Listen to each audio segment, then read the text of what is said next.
This is a 60-year-old female. History of heart failure, was recently diagnosed with a pneumonia, got antibiotics and treated, but just here with persistent shortness of breath. So of course we're going to start with the point of care echo. Here we have the parasternal long axis, LA, LV, and the RV here. And just in general, those walls are not squeezing much, they're not getting thicker and thin, and they're not coming in together as much. This is all consistent with a decreased ejection fraction. Now I'm putting color flow in that same exact view, and you'll notice there's a backwards flow through the mitral valve into the LA.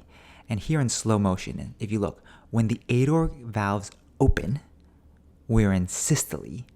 And in systole, that's when we see that big flow backwards. So this is mitral regurgitation.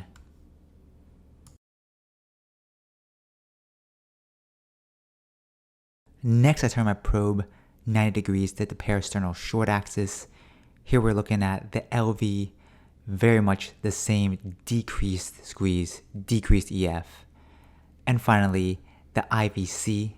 Notice the IVC is plethoric, big, does not have much respiratory variation, and even the hepatic vein dumping into it is backed up in plethoric as well, all speaking to a venous congestion state.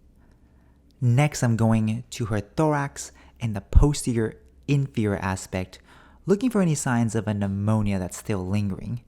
On the left side, you can see a very small pleural effusion right at the edge of the diaphragm, the inferior tip. When we go to the right side of the lung, that's a completely different story.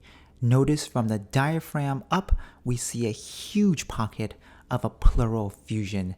The remaining lung is all collapsed and smushed up to the left side. Here we have them side by side. Again, small trace pleural effusion on the left, consistent with probably the fluid overload state. And on the right, we see a large pleural effusion.